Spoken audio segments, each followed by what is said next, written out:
What a magnificently drawn and depicted action-packed chapter. If you are an action junkie, this is the chapter for you, my friend. Holy shit. One Piece, chapter 479, Warrior of Hope. Oh, hello. I can't believe he just did that shit. Well, hello, my brothers and sisters of the Nerd Nation. I, as always, am Jim, and I'm here to bring you another review on the awesome and action-packed, that's all we can say about this chapter, tale of One Piece. Now, following the events of the last chapter, pretty much everybody had been knocked out, all the Straw Hats, with the exception of Usopp and Nami, but everybody else had given their all, and just, it wasn't enough against Oars. However, the crazed, pumped up, 100 Shadows jammed in his ass Luffy wound up appearing at the end of the chapter and just fucking boom! Nailed, of course, Oars with, Moria inside of him, and I mean just jacked the dude up. That's how the chapter left off, and the chapter picks up right there, and if ever there was a chapter that was made for the action junkies, this is it. If you love the action, this chapter is for you. Read it, reread it, and then read it again just for good measure, because that's what I had to do. It's absolutely wonderfully realized as far as how it's drawn, how it's put together, and it was really the culmination of everything that's happened over the last dozen or so chapters.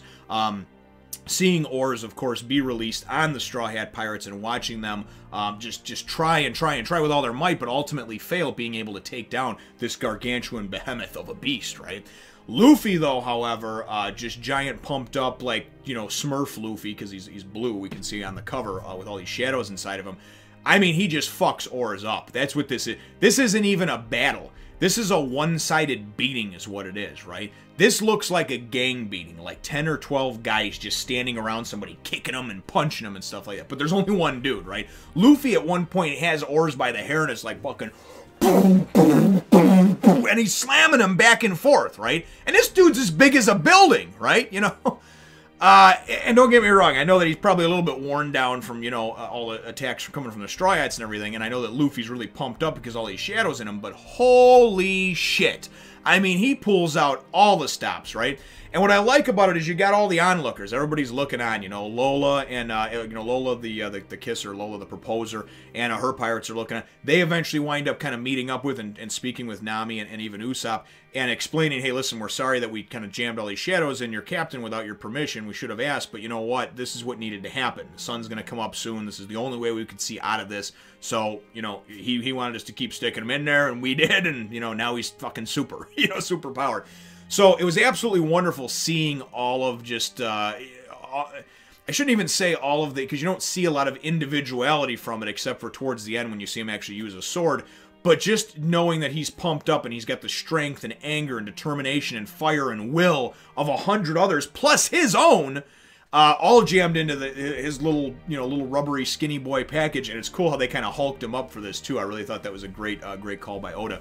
But, I mean, it's nice. They're at one point, Moria, Gecko is like, man, I gotta get out of here, right? I gotta get out of this cockpit or whatever. And Luffy's like, gum, pistol! And I mean, just is a great shot from the side where he just smashes into Moria's face and just completely elongates and smashes his face up, He winds up going and kind of, pumping himself up and hitting him with, he winds up hitting Oars with, like I said, just about everything but the kitchen sink. It winds up all culminating. I mean, after he hits him with a battle axe, he hits him with the pistol, he hits him with the bullet.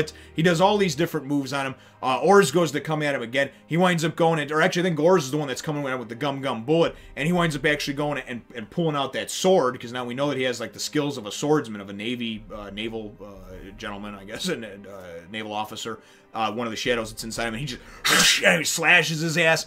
Oars is not able to get in a word in edgewise. He's not able to get in a hit, nothing. It's completely one-sided. And at the end, it all culminates with Luffy going and just gearing up and just gum. And this is after a battle axe. He hits him with the storm, boy.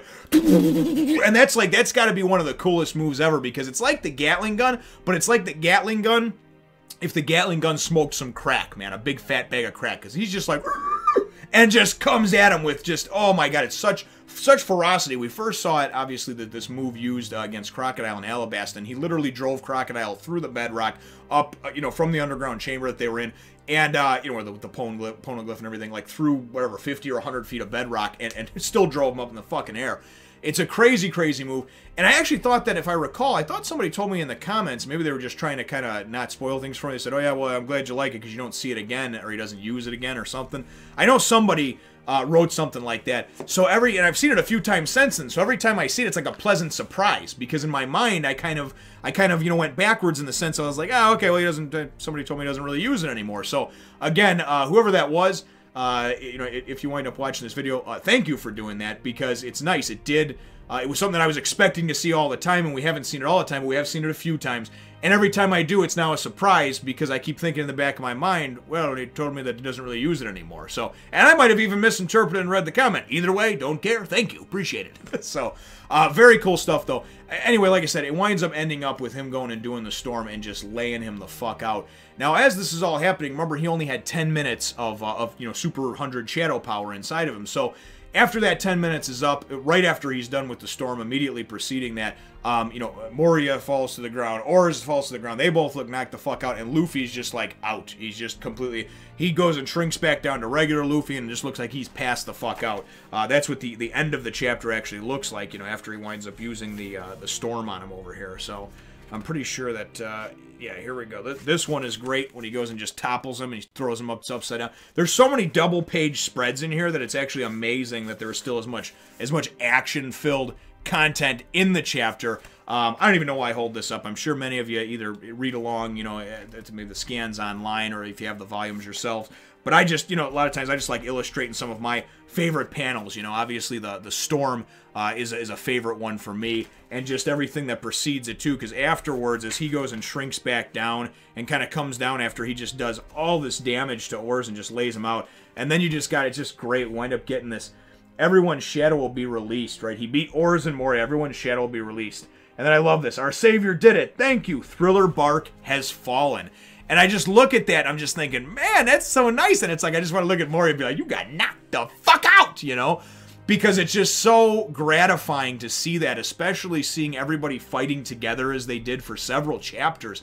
I commented on it, I thought it was great. It was the first time we really saw the majority of, and eventually all the Straw Hats in action at the same time, minus Luffy, of course, because by the time Luffy wound up getting the shadow stuffed in him and coming, he came to everybody's rescue, and the team had been decimated by then, but absolutely wonderful, and just a great way to do things, I think. So that's how the chapter ends off. My chapter question for you, brothers and sisters, is what were your overall thoughts on the action, the double page spread, or double page spreads, the panels in this particular chapter, and just how everything was drawn and portrayed by Oda? Leave your answer to that question in the comments down below. Feel free to hit the thumbs up, the like button if you should think that I deserve it, and subscribe if you haven't done so already. We will look forward to catching y'all in the next one, Nation. Thank you for watching. Remember to follow me on my other channels and Facebook and Twitter too.